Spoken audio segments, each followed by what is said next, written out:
Well, greetings again, everybody. Again, I always hope that you're all doing extremely well out there. It's like, don't want people to kind of click on this and having a bad day. And hopefully, if you are having a bad day, maybe this makes you feel better. I don't know, anything like that. I've had a time. I've tried to do this update video several times already, and there's something that goes wrong every time. Like, something doesn't come off right. I keep doing something that feels choppy, or I forgot to plug in the mic cable one time. That sucked hell.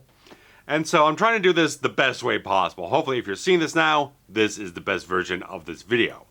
And so I'm going to try and change things up from what I've tried to do in the previous versions of doing this video here.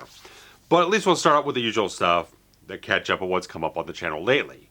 We got The Conjuring 3, The Devil Made Me Do It commentary out between Steve and myself. And as almost expected, it was a little bit of a division, a pretty wide division about the approach to the entire film. Steve went into it not liking it, I went into it kind of liking it, and we never fully kind of coalesced anywhere type of way. I did kind of feel, kept trying to see it from the opposite perspective and stuff like that, but it was just a film that took on a lot of different tones, different approach of everything they had from the first two films. So it was nice that they changed things up, but it was also a kind of thing trying to find out where it would kind of land or whatnot, and we had some things back and forth, the whole thing, so it's a very engaging commentary in that regard. We both have different viewpoints on the whole thing, and different criticisms and certain things that bring to the table, so should be interesting enough for people.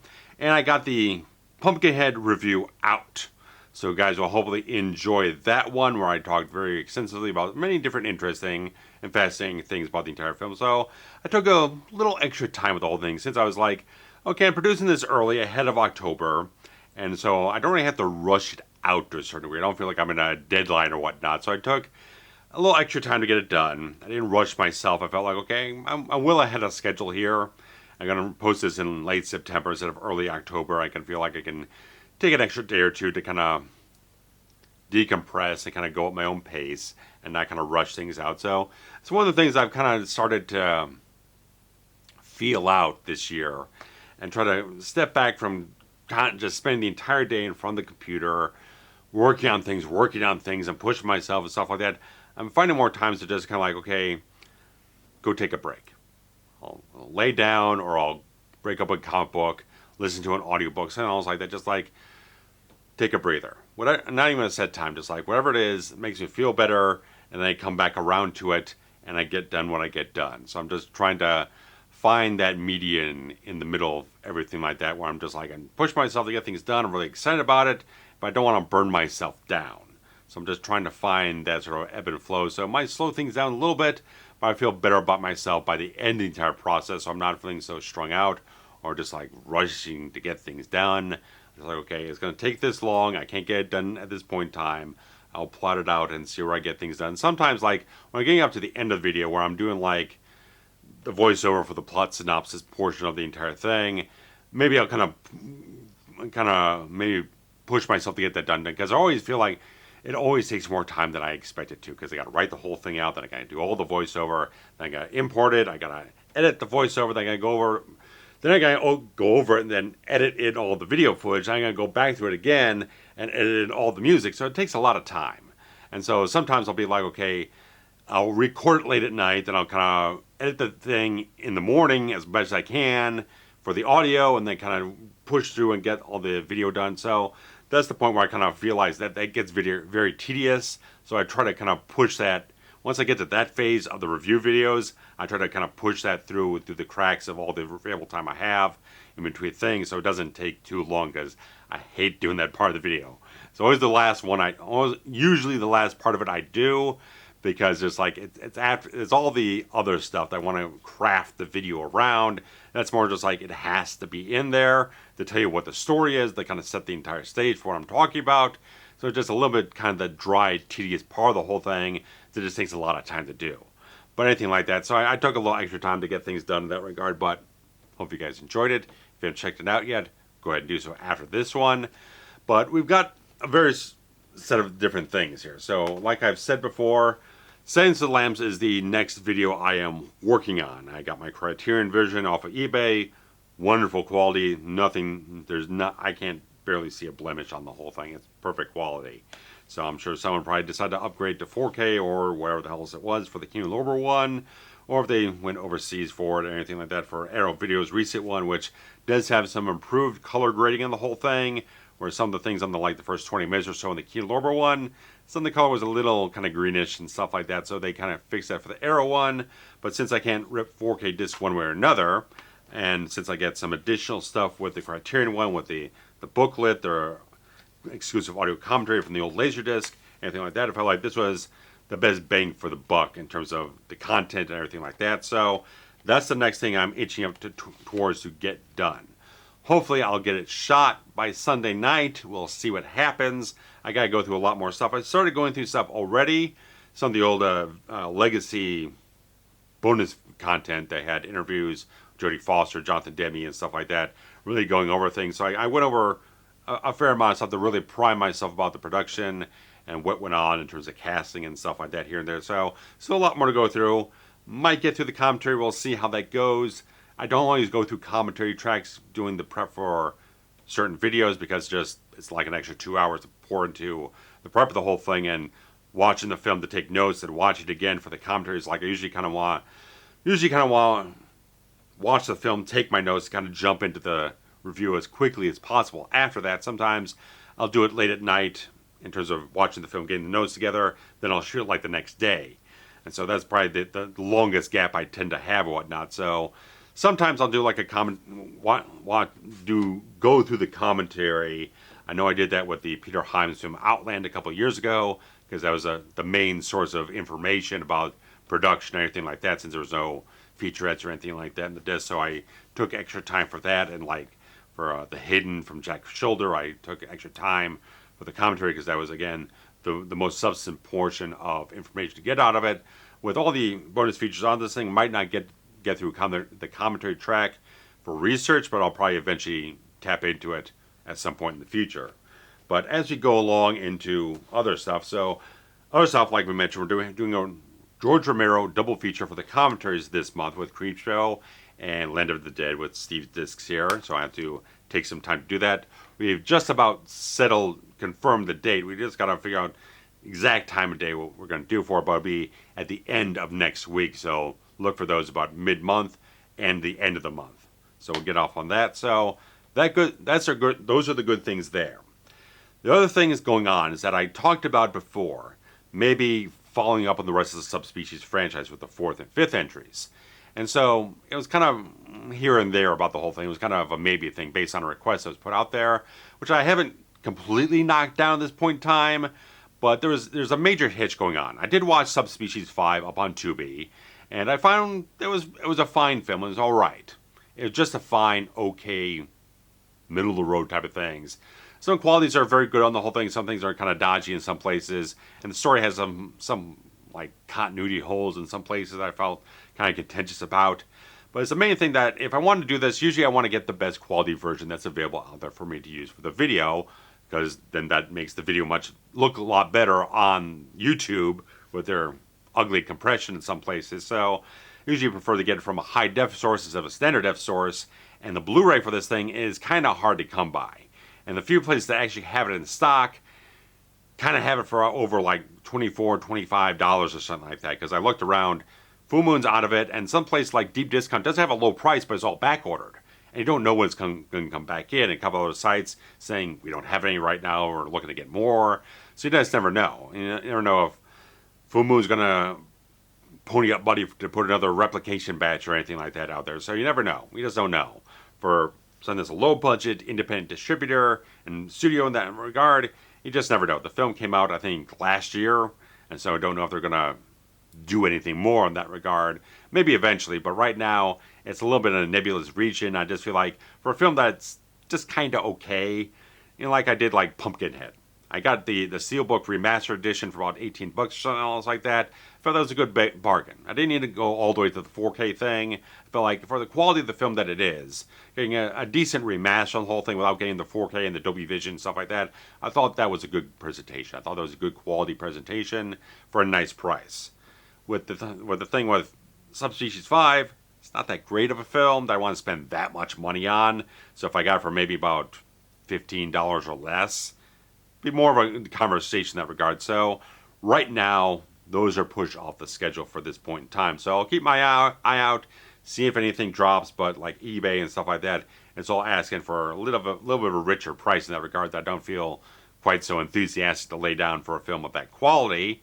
But I have gone through and done some watching of other things to kind of like, because if I do Silence of the Lambs and don't do anything else in terms of on-camera video for the rest of the month, it's kind of unsatisfying for me, because then I have to either have to race around for the rest of the month trying to find something else to fill it in, or I'm trying to already switching gears to something that's off horror for the Forever Horror Month, and I don't feel quite right about that. I want to make this fulfilling, because I've had a couple of months in the past, I had a string of months. I was going through what I put out in certain months throughout the years, because this is the 12th annual one, and so there was like 3 or 4 years there where there's slim pickings. I got maybe 1 or 2 videos out, and they weren't all terribly great. Maybe there was like one great video, and then there's like maybe a real short thing, and I didn't really get as much meat into the entire month that I wanted to. So I want to have it fulfilling for myself, for you guys, and stuff like that. So I went off and watched 2 films that were on my watch list for quite a long period of time here. One was Angel Heart, the Mickey Rourke, Robert De Niro film from '87, the sort of Southern Gothic detective noir type of thing. And I found it pretty good. I found it largely very interesting. A lot of stuff involved in the entire film that has a lot of substance, a lot of thematic things, kind of artistic interpretation of certain things, a lot of substance, a lot of things to get into. So I watched that I ended up watching on Prime Video after I got sick of the incessant ads on Pluto TV. And so I did watch it. I did find it very interesting. There was a thing that I already knew, kind of the basic kind of twists and turns of the entire thing. So it kind of was hard to kind of dial things back in my head to kind of like strip that away and look at the film as it's building its mystery. But it's okay. And it's okay on my guard to kind of weave around that and do a little bit more insight and research and stuff like that. Once I get around all that stuff, it'll be fine. The hitch to the whole thing is the fact that it did get a remaster from Studio Canal, which was in 4K. And there's like an old Blu-ray with an old transfer that I really don't want to bother with. But the fact is, Studio Canal did a 4K remaster, and then they gave it over to Lionsgate, who put it out 2 years ago on a steelbook that's now out of print. So if you want to try to track it down, it's going to be a very hefty price. And me and Steve have gone and looked around at different places. There's nothing that's turned up. So that kind of washed the kind of idea of getting the Lionsgate version away, but I can do the Studio Canal 4K because the 4K is region-free. That disc is region-free, so I can watch it perfectly fine. And that has all the same bonus features on it as a Region B 1080p Blu-ray that's packed in with it, which apparently, from what I could tell, I can put it in my computer and my software will read it. So that's a typical type of thing, usually like a external Blu-ray drive. It doesn't have any region coding type of blocking and whatnot. Probably more maybe like your software and the whole thing, but I haven't found any problems in that regard. So I loaded up. I took my Studio Canal 4K of The Driver, which has a Region B Blu-ray packed in with it, and it wouldn't play it on the player there. It came up saying this is Region B disc. It won't play on this whole thing, but stuck it right in here, loaded it up in my software. It loaded up everything on there, so it read it just fine. So that should be the exact same process if I want to grab that version from Studio Canal, which is about $30 to $35. So it's a little on the rich side. Not that I have a great aversion to paying that much for that film. Just always kind of looking for the deal. And I'll land on something the next couple of days and probably have it out to me in within a week or so afterwards to have about half a month to work on the whole thing afterwards. So that's on the list. So that's just the main hurdle, just finding the right one I want to grab online for a certain price and just kind of accept that in that regard. But the other thing I kind of sat down to watch, because I wasn't feeling great over the weekend. Just sleep wasn't great. I was a little just being a slog. Just wasn't up to doing much. I watched some of the Silence of the Lambs documentary stuff, behind the scenes information. Watched a little bit of Hannibal, just kind of recover the mindset. Because I was like the night before, I was listening to all my Manhunter soundtrack. Then I started watching the bonus features. I felt like, okay, I've kind of absorbed as much as I can right now, but I want to keep on the kind of the vibe. So I threw on like the first couple season 1 episodes of Hannibal. So I got the entire series on Blu-ray. So I was revisiting it, and hell of a goddamn show. Just pacing it out. I don't want to delve in the whole thing one shot or whatnot, but it's a nice, good taste and everything like that. But After that, I kind of threw up on Peacock because I was mulling around trying to figure out what to watch, and they always have a very good horror selection, especially this time of year.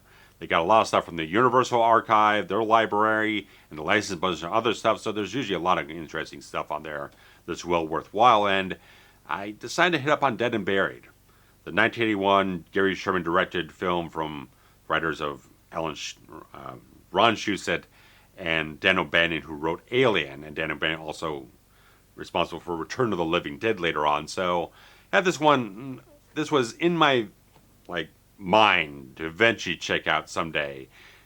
From years back, years and years ago, I got it recommended forever ago, but I never really got that much pumped up to watch it. But now it's like I'm sitting here. I was like, give it a shot.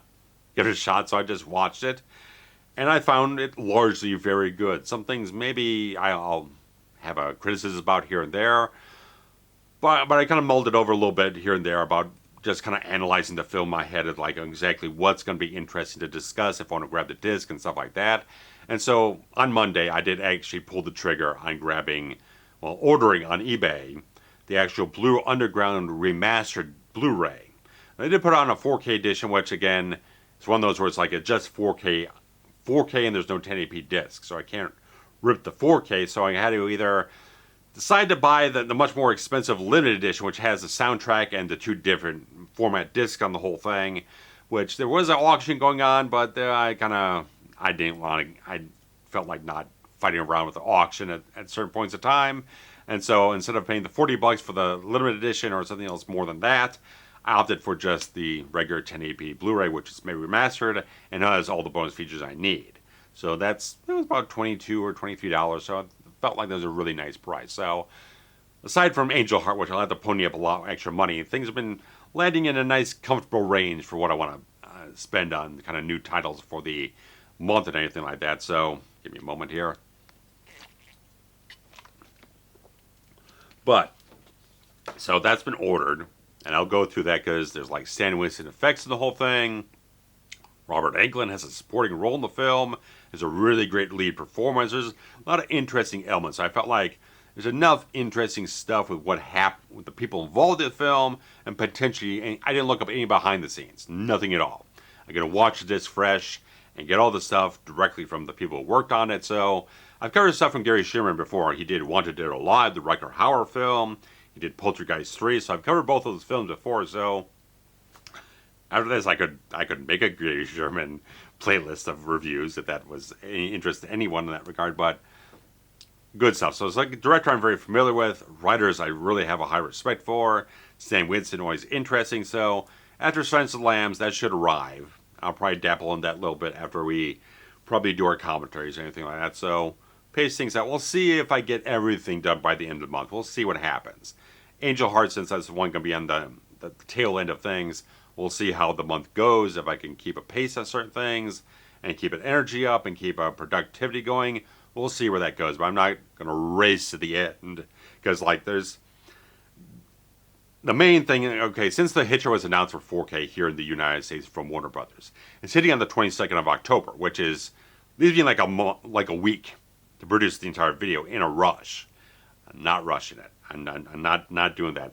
I will eventually get a version of this entire thing and eventually do a video on it because I've been wanting to cover the Hitcher for 8.5 years, since spring of 2016. I've wanted to cover it, but since the North American DVD is not a good transfer, I've just avoided covering it at all. So watching the entire thing with the restoration process for Second Sight and everything like that for all this time, been waiting with quite anticipation to get up on the whole thing, and eventually I will cover it, but just not quite so soon. There might be a thing, since Warner Bros. Cut off Second Sight from directly doing any U.S. sales. Any ones that got in before Warner Bros. Cut them off, they are able to fulfill. For anything after that, you can't even go to the site without a VPN here in the United States. It'll just come to you with a page not found type of thing. You might be able to get it off a Diabolic DVD still. I don't know. They have a page up. It seems like you probably can. I'm just not entirely certain. The limited edition one is the one I'd probably have to get the dual format stuff, which costs about $60, which is again a little thick on the cash in that regard. So I'm debating things right now. We'll see what happens. I'm still waiting for a few extra details about the actual full specs of the entire Warner Brothers disc. I know we have Dolby Vision, new Atmos, and it's like one interview and one commentary track. But I'm just trying to see if they're, again, are they doing dual format? Are they not? If it's just going to be a Blu-ray release, then there's just a 4K disc release, and I don't know. I'm just waiting and seeing, and not pre-ordering anything. In a few weeks, I'll make a decision about what I want to do and where I want to throw money at and stuff like that, and decide what I want to do with that in question in the foreseeable future. So there's that. So all that stuff is laying out for October, and maybe some things a little bit further down the line. There's retro video series I'm kind of contemplating going back around to, because I've been feeling like doing a lot of reviews lately. Because I did say months ago that I wanted to put retro video series a little bit on pause and get more of the reviews out that I really wanted to have planned for the year and get that done. So I'm thinking about maybe the numerous versions of Star Trek the Motion Picture, numerous versions of Close Encounters of the Third Kind. Kind of taking the time to maybe do the research on those at the end of the month and see where things go in that regard. Haven't figured out the entire thing with the analog video capture stuff that I had with my new setup, with the new Mac OS I have and everything like that. Because with the old one, with Mojave, I had a capture card that worked just fine as a USB type of thing. But now it has to be all HDMI, capture card, stuff like that. And getting the analog video over the HDMI and getting the upscale and stuff like that. All these kind of like $20 to $30 to $40 ones are just no good. They just don't do a good quality upscale. The deinterlacing is really dodgy. So I'm going to ask around or whatnot, see what other options are available. So I'll see what I invest in to see if I can get back around to doing, again, that Terminator 2 home video history redux video. Still in the cards, just I have to sort out that gear portion to make sure I can capture the rest of the stuff. My friend Ewan, who helped me out the Highlander stuff, he did capture his special edition Laserdisc of T2 because he has a DVD recorder. And so he captured it all burned it onto disc, then he ripped the disc and gave me each side individually. And so that helped me a lot, because as I capture things over and over again and went back to the footage and found things just look kind of shit, it helps me out to kind of cut out at least one more disc that I don't have to capture whenever things get settled on my end of things. So I'll see exactly what happens and see where things go and decide what I'm going to do at a certain point in time. So, taking a breath there. So let's get a little extra water here and talk about a little bit of something here for media pickups. Now, I got this one a couple of months ago. I kept forgetting to mention it. And it's because I do plan to have us do a commentary for this, because I know Steve already has his own copy of it. And I figure, like, I got interested in not covering this, but just like finally going in and watching David Cronenberg's The Fly. So I got this from Bull Moose a couple of months ago. And since they raised their free shipping threshold to $75, I haven't done a lot of ordering from them anymore. Because, like, the more stuff you put on the order, the more the shipping goes up. And so it's like, it just, like, either I got to order something really, really small, or I got to order a whole ton of stuff that I usually don't buy that much at one time. But whatever the case was, whatever order I had together, I did grab this up because I had a cheap copy, because this is not easy to find anymore. I know there was the Scream Factory box set for all the Fly films. I was like, I don't want that. I really don't want that. At least with the Omen box set, they did a 4K remaster on the first film, but not with this one. It was still the same old transfer or whatnot, probably just re-encoded, and they had a few extra new bonus features on that set, but to get like 4 or 5 films or whatnot, when I only really wanted the one, and it wasn't worthwhile. So I figure I'm going to check this out eventually, and I figure maybe the first possible option is, like, I looked it up, and David Cronenberg's birthday is in the middle of March, so it's a maybe. That's a maybe idea. So we've already done Dead Zone, and that's about all we've done for Cronenberg. But this, I know Steve's well familiar with this one, and I've just gotten a little bit of the itch to check this one out and see how it goes for me at that regard. So we've kind of penciled it into the list of things to just put on the schedule in that regard. So kept just wanting to pull this out and let you guys know that The Fly will be on our commentary slate for next year. So that should be interesting. And the only major thing I wanted to really share here is the fact that I did get the Arrow 4K edition of the Friday the 13th reboot. Now the whole thing is the fact that this is just a U.S. release because they licensed it from Warner Bros. Who have the U.S. distribution rights. Internationally, it's held by Paramount. So this is a 4K edition only. There's no 1080p version. There's no 1080p version packed in with this thing. It's just two 4K discs with the theatrical cut one and the killer cut on the other, with a bunch of new commentaries, which I did not go through.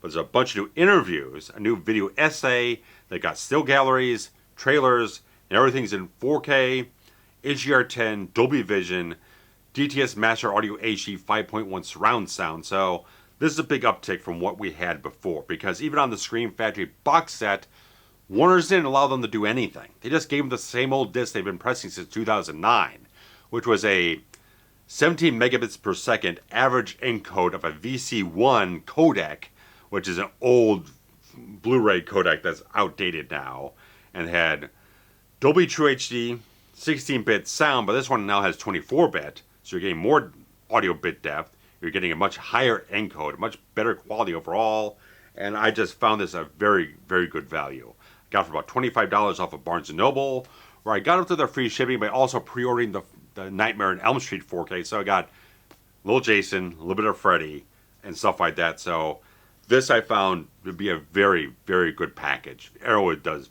very good work. I don't have a lot of Arrow. I got this, I got the Hellraiser Steelbook from a couple years ago, and I've got Donnie Darko, and that's it.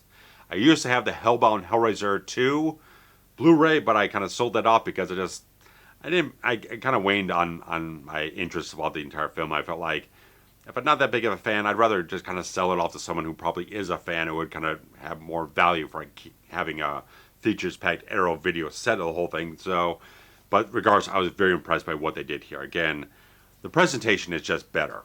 I just found that the colors are more stable, they're better resolved. Again, more color depth of the whole thing. The blacks are much more consistent. They're just stronger, more consistent. You don't have all the little bit of compression artifacts the old one did have. The old Blu-ray did have some compression artifacts here and there. Though it looked kind of good on the surface, there was a good amount of stuff that it really had could have had a lot more headroom to work with to get a better encode and stuff like that, much more beefier encode in the whole thing. So the fact that just on those technical merits, quality of the sound is just as good, if not a little bit better in some places.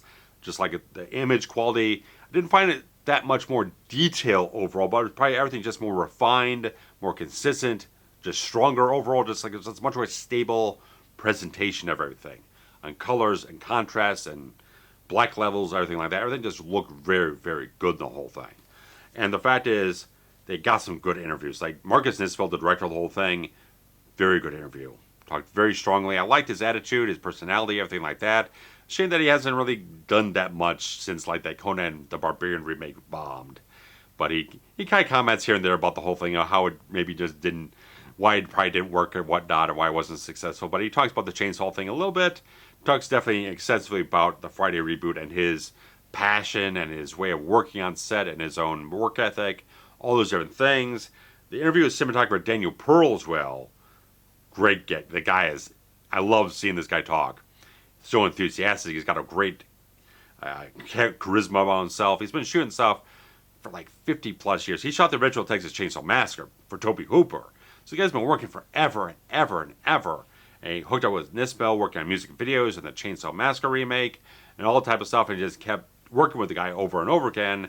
And he just talks so much about his techniques, his kind of push and pull, his little apprehension of moving from film over to digital, but he eventually did move over to digital, and it kind of goes back and forth now, but he just like had a lot of interesting things to talk about as a cinematographer and his process and techniques and all the different things.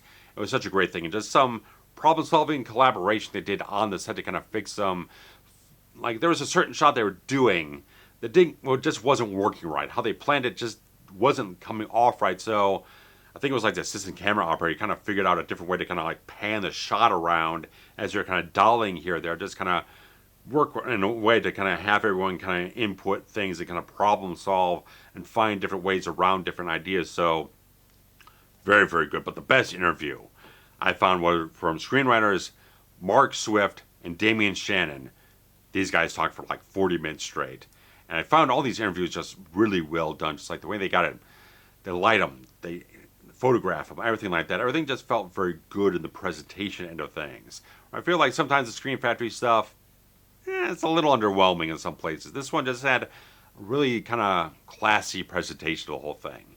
Everyone just talked very smartly, intelligently about everything like that. And the fact is, Shannon and Swift talked so much about their passion for the franchise, the kind of Easter eggs they kind of laid in, whether it's like a piece of production design or various other things, the whole thing, just like they had so much interest and just kind of wrapping up the old mythology and condensing it and throwing it in here without kind of doing something that's like drawing your attention away every 2 seconds to some other thing like a gag or something like that. Just little things they laid in here or there, or just ideas or things in the background or whatnot, just like things you could pick up on if you're looking for them, but they don't distract from the film. So I like that. They had a very particular way of just developing those ideas and going along where they had to kind of scale some other ideas down, some set pieces they really couldn't do because of the budget and everything like that. But the real best thing they did, something I wasn't expecting to even discuss at all. They didn't even know this even existed. They wrote a full script for a sequel to this, and they talk about it. And they talk about how they were going to bring in Tommy Jarvis in the reboot continuity with a brand new storyline that kind of ties into this. Again, we're not doing the same continuity, but they're kind of taking cues from what was done before, but bringing in as a adult Jarvis, going in and having a certain storyline and having all these interesting little things in the entire storyline. They had a complete script for a sequel years and years ago, like over a decade ago. After this thing was done, they were working on a script, and they got a script complete, and then no one greenlit the damn thing before they got all the illegal entanglements between Victor Miller and Sean Cunningham and all this other stuff. It's been sitting on a shelf, unproduced, for years now, and I'm a little bit upset by it because it sounded like a great goddamn idea. Everything they talked about, this like winter prologue of the entire film, and all the different little ideas they had where they kind of just get the disc and listen to the thing. Don't listen to me. Listen to them tell the story of everything they had, because these are great ideas. Get these guys involved again. Absolutely. Shannon and Swift, they know their shit. Despite all the shit that me and Steve really talked badly about with Freddy vs. Jason, was also involved David S. Goyer coming in and revamping the script and script doctoring it. When they got a pure opportunity to do a Friday the 13th film, they did a really good job of it. I think they did a really good job of it, and what they had to share with people in this interview was great. And of course, they also have their own commentary track, which definitely I got to listen to in that regard. There was a video essay from critic Matt Donato, who's a pretty good guy. I've been following him various places online, on YouTube, and various other things where stuff he shows up on certain channels I follow and stuff like that, and just social media. Well, really good guy, good head on his shoulders, nice attitude, good personality, really good stuff. He really talked about like how horror fans should be really afraid of remakes, because there's a lot of good ones out there. This was a prime example of a very good remake to have and everything like that. And he talked very well about it. Some things with the editing end of things, like the visuals they used in certain places, has kind of threw me off a little bit. Like when they're talking about like the string of 1980s horror remakes in general, usually quick things come to mind. The Fly, of course. And then The Thing and The Blob, and maybe some other things here and there that kind of maybe here and there or whatnot. But when you're talking about like the Robert Englund starring Phantom of the Opera and the Twilight Zone movie, it's like, those the examples you're going to throw out there? Not like the big classics. It's kind of like obscure type of things that no one really talks about, that like no one really has much of a reference for. I just felt a little odd in that regard. Just like I don't know if that was whose choice that was to feature those things, but in general, what he said in the entire thing was a very strong argument for what he had to say for it, and I very much agreed so much with what he had to say. So, very good type of things. Like everything on this thing is very, very good. Just everything. And of course, there's nice artwork here with a little spot gloss on Jason's hockey mask. Then you got reversible artwork on the inside. You can swap this out for either one you want. And they got pack-ins with a little postcard from Crystal Lake. You got a little insert booklet where you get a little headlines that are in the film and stuff like that, and little nods at various other things. And they've got all kinds of contents of notes, little essays here and there and stuff like that to talk about, and some photographs from production and various other things. So it's very, very nice, very nicely put together. I haven't read through this, but the fact is they have stuff about the restoration process in this whole thing. So they really did a good job. They did a particular like restoration. I don't know exactly what the restoration involved, but it was from the 2K digital intermediate. So it is a bit of an upscale, but it is a strong image. There's some stuff I've seen from maybe that era. Like I've got the Casino Royale 4K, and it doesn't really look all that much sharper. Doesn't look like there's much more detail than I've seen in the film before. Sure, the color's a little bit better and stuff like that, but this one still maintained a very sharp quality of it. Whatever it was in terms of like how it was mastered, all that type of stuff, the photograph, how it was photographed, stuff like that. Whatever the case was, there was a lot of sharp detail in there already. And so I still maintained that, and it's probably just a little bit more refined as it went along and stuff like that. So a lot of things in that regard. I think they just did a really solid job of the whole thing. Of course, as there's reversible artwork, there's a double-sided poster with the exact same artwork, which I'll find a place for somewhere in the room or whatnot. But it's a nice type of thing. It kind of size about 13 by 17, so it's kind of an odd size. I really couldn't pin it down in a certain way, but if you're looking to frame it, might be more of a custom frame job. I'm not entirely certain. I'll have to look around or whatnot, but still, since it's folded up, I don't really feel that much the need to kind of do much of a framed version of it. I got like my one from the Hellraiser set just kind of up there with some mounting putty, because I think I usually use the command poster strips, which kind of rips up the back of the poster sometimes. So I felt that was a much better option to just use the kind of mounting putty and keep it clear of. If I want to switch back and forth, the thing won't get marked up or anything like that. But this is a very good set. I feel very strong about the whole thing, because again, like I was so disappointed that the Scream Factory one just did not get. They didn't really get much cooperation from Warner Bros. Not much of a free reign to do as much as Paramount gave them for the other films. So just the fact they gave them the old disc, the same old thing, didn't allow them to re-encode anything like that. No work on the whole thing. Not much in terms of extra bonus features. So this definitely fills a hole in that box set that I feel was definitely there. And of course, you get it all in 4K with Dolby Vision and HDR and a little bit better audio encode and stuff like that. So it's an upgrade across the board, and the interviews and everything like that are really solid. Plus, you got a whole bunch of new commentaries on both the versions of the entire film. So it's well worth it. The bang for the buck is really good. For $25, that's a really good price. It's a damn good price for a good set like this. I definitely recommend it so much, guys. Grab it. One of the best discs I feel I've grabbed this year. It's very satisfying overall. Everything that was in it was well produced. It was very satisfying what I got out of it. I could definitely see myself going back and re-immersing myself in those bonus features, those interviews, time after time, to just refresh myself on what these guys had to share about the production of the entire film there. So it's all good. So if you got 4K, it's region-free disc. If you want to import it, that's perfectly fine too. You can do that as well. Just know that it's just 4K discs only. So excellent type of stuff in that regard. So anything beyond that, as we're getting really nice through this entire video here, it's going much better than I expected, thankfully. Only other things to kind of mention is the fact that some things I've been watching. I watched The Penguin. About that entirely. I think they're 2 episodes deep now. It's going along very well. And I'm also, with that, if you kind of wade through the end credits, they do have a preview for the following episode, plus a featurette talking about the stuff in the episode. And there's an official podcast with interviews from everyone. They interview people every single week, discussing with Colin Farrell, Matt Reeves, the showrunners, the makeup people, all the different things, other cast members. So informative.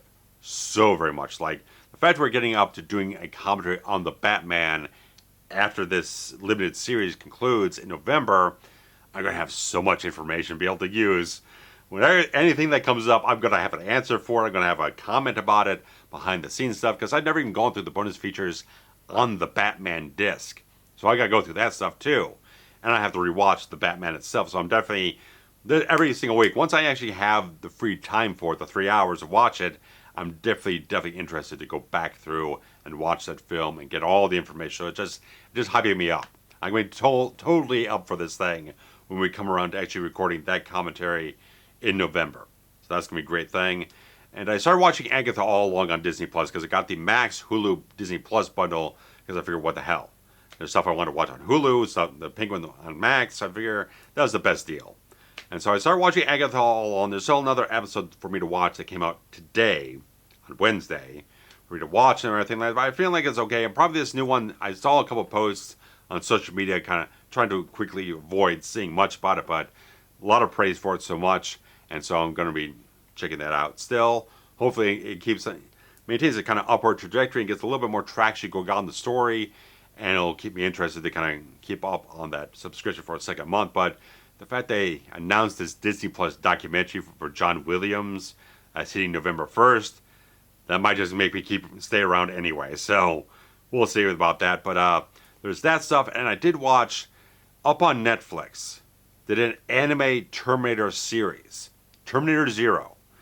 I found it very good.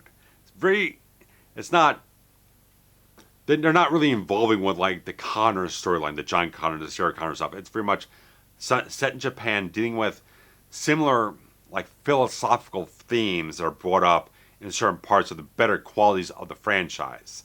Stuff like, you get kind of, in a way, in terms of like the philosophical, kind of maybe spiritual type of stuff, a tad towards the Sarah Connor Chronicles, but it's very much dealing with its own vibe and very much a Japanese anime approach to the entire thing. So I found it very good. It's 8 episodes, about half an hour apiece, so you get about 4 hours. I breezed through it pretty easily. It kept me interested from episode to episode to keep picking up on the storyline and seeing where it was going to go next. So there's very much an urgency in the storyline and just an interesting story overall. So I very much recommend it, guys. If you put it on, check it out. If it kind of appeals to you enough, definitely stick with it and find where it's going to go. It does have some openings for a second season if they want to go that route. If they find out that the thing is very popular and they want to commission more, that'd be a good thing. There's a Japanese version and an English dub, so you can definitely follow it either way. So if you want to do subtitles or the dub, works perfectly fine. I watch it with the English dub, which has like Rosario Dawson and Timothy Oliphant. Oliphant actually voices the Terminator itself. Doesn't get a lot of lines, but anything like that. Very good voice cast for the English type of thing. I found it very good. It's not distracting in the least about the language and whatnot between the characters actually speaking on camera. I felt it was very, very well done. Very well done. So it's got some action beats, a little bit more thought-provoking type of stuff. So I do recommend checking it out. I find it very good. So as a lot of the stuff of the Terminator franchise has been kind of piss. Last couple entries were some are some of them debatable, some are just outright kind of trash, and not all that great. So this is interesting enough, different take and a different approach and different way to go about things. So it's worthwhile, and it does have sort of a light mix of different things. Like there's some things like the Future War stuff. It feels like the regular Future War stuff, but there's also some nods like the aesthetics of Salvation, like some of the army gear, or whatnot, some of the actual outfits, something like the captains or the generals or whatnot wearing. It's like the stuff Michael Ironside was wearing in like freaking Salvation or something else like that, some of that cast. So it's like light. It's not like leaning on anything, but it's kind of lightly touching on things that are like part of the other continuities. It's not trying to hard press them into everything, but it's kind of acknowledging them in certain ways without kind of having to deal with the ramification or anything like that. So it's nice things. Like people kind of looked at the entire franchise, they kind of looked at things they could take and take a different approach and different philosophies, different culture, and set it in and stuff like that. So it's definitely a good thing. I definitely recommend it, guys. So that's about all I have. I think I mentioned last time that we kind of put the entire short film thing a little bit on pause because it was just a little, it just wasn't going to work at this time of year. So we're kind of pushing it off to maybe spring, like March or something like that. So we'll see where things go if we take a little bit more of a gradual pace towards building things up and developing the entire pre-production, anything like that. We'll see where things kind of go in that regard, where we want to go with that whole thing. So anything like that, guys. So I think that covers everything, and covers it very, very well. So this feels good. So everything's good. I got the mic cables plugged in, and I think we're good. So guys, Let me know what you think about all this stuff, the kind of new layout for Forever Horror Month, and anything like that. So if you got any recommendations about these entire series I talked about as well, let me know your thoughts about that stuff as well. And of course, if you got the Friday 4K from Arrow Video, definitely let me know what you thought about it, because I think it's a really wonderful set. I'm just very, very pleased with it. So I'm looking forward to more of what this partnership between Warner Brothers and Arrow gives us, because they're giving us Demolition Man. Hell yes. And we'll see what else kind of goes off. So that's a very exciting type of thing, because as Steve is kind of keeps mentioning, like Screen Factory just, for the most part, they're just recycling the same stuff they've had.